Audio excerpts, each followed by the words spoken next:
If you really love the person you're with, the time has come for you to proceed with marriage.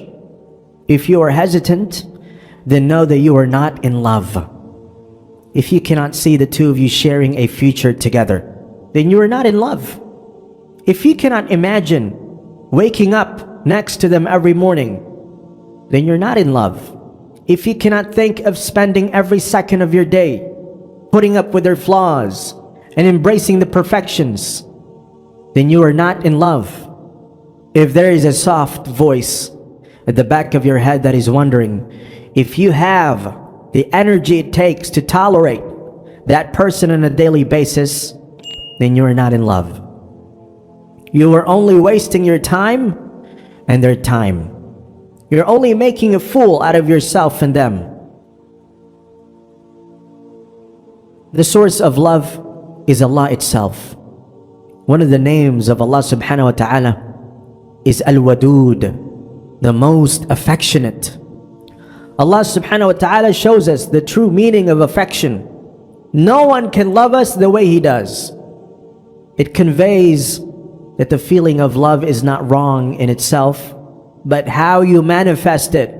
In Islam, it is not a sin if you feel a special affinity or inclination towards a certain individual, since human beings have no control on such natural inclinations.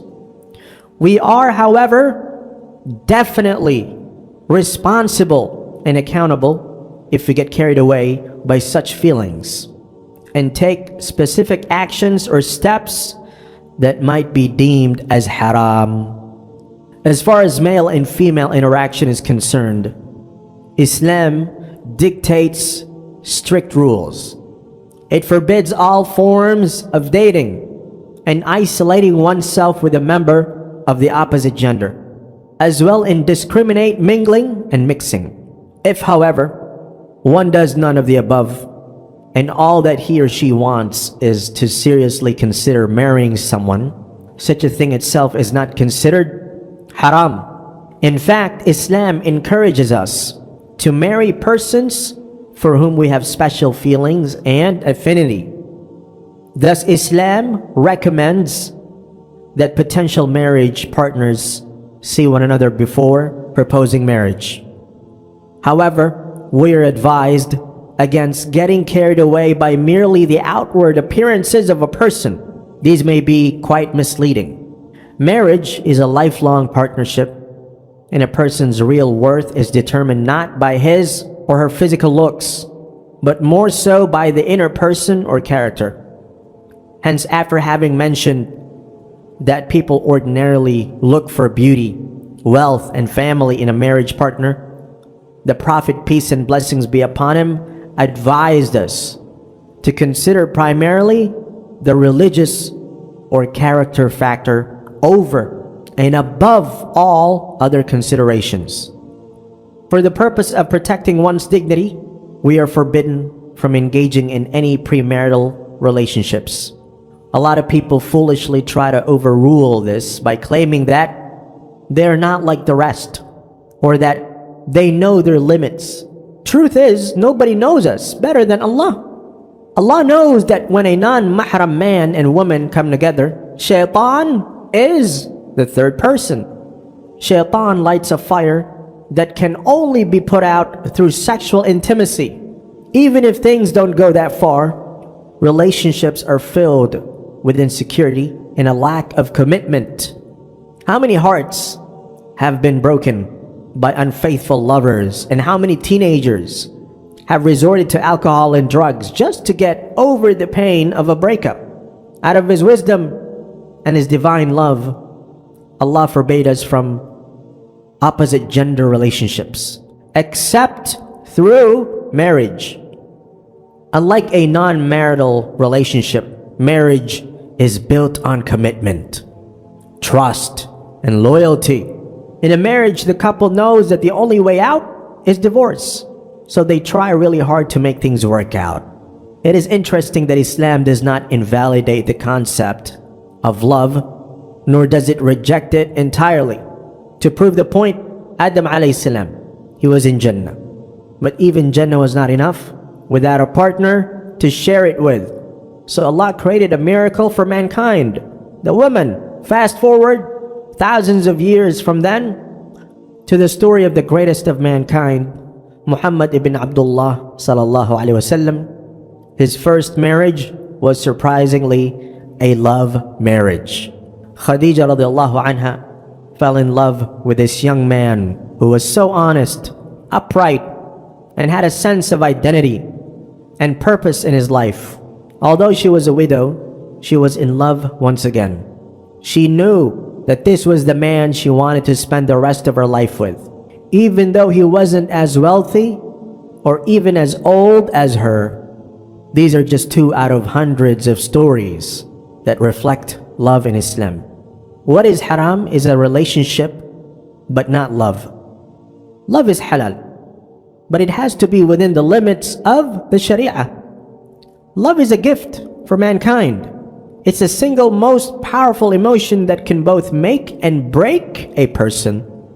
Love is woven into every moment of our life.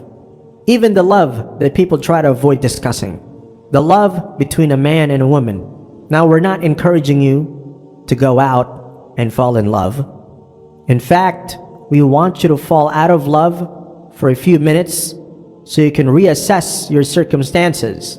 Love isn't how poets define it. There is more to love than magical words and companionship. Love can either be extremely beautiful or unbearably painful. And it is up to us which one we choose. When you are in love, you only see the nice things about that person. This is because the bad side isn't revealed to you. But when you're married, you spend every second of your life together. You will be exposed to the good and the bad. It isn't as pretty as it is in movies. It isn't too late. You think you're in love right now, but ask yourself, how can something that doesn't please Allah ever bring any good to your life? When Khadija, may Allah be pleased with her, witnessed the Prophet ﷺ's behavior, she knew instantly that he's the one. Isn't that what true love is like? If your love is insecure and you're afraid to commit to the person you love through marriage, then what is the point in saying, I love you every night? Growing up, a lot of us thought that we want that beautiful girl or that tall, dark, and handsome guy. But with time, our experiences in life change what we perceive as ideal. Even with personality, your preferences as a teenager will not be the same when you are 21. Right now, for example, you might think you want that bad boy who will change just for your sake. But when you're older and you've had to put up with so much in life already, you'll just wish to have someone who is good and easygoing. Someone who is able to love without any restrictions. Someone who isn't overly complicated and knows what is right and what is wrong. Someone who can be a part of your life and yet give you your own space. Most importantly, someone who has realized their purpose in life and can grow with you together. This is because you won't always have the time to figure a person out.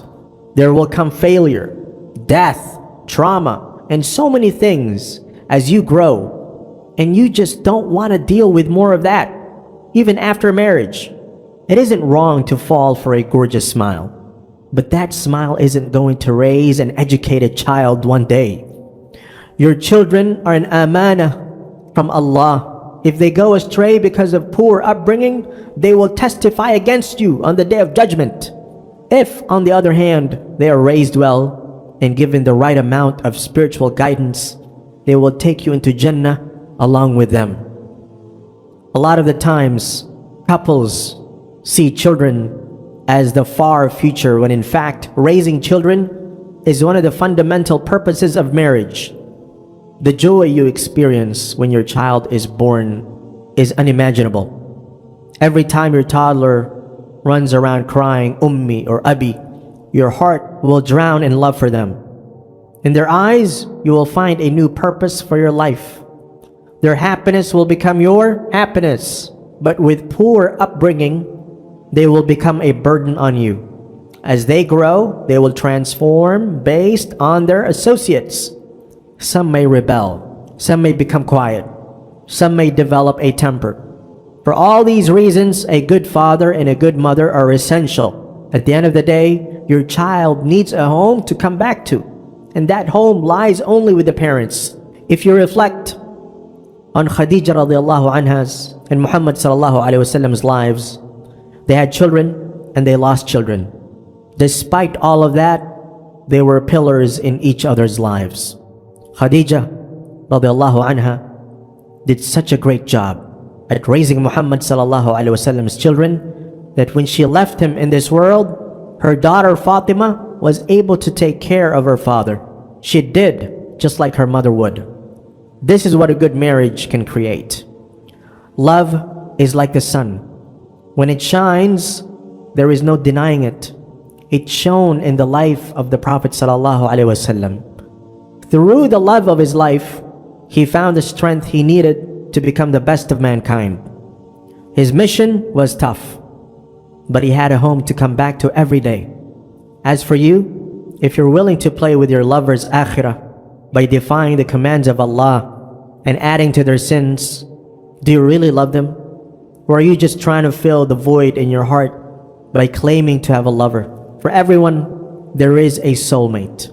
Yours will find you when the time is right. If you think you have found yours already, commit to them and speak to the elders. Solidify your commitment in the form of marriage, because there will come a day when life will overwhelm you. You will come back running to your better half on that day. It is in your hands whether you want them to embrace you or to call you a madman, just like the rest of the world. It's all right to fall in love. Khadija, may Allah be pleased with her, did too. Just make sure you take your love in the right direction.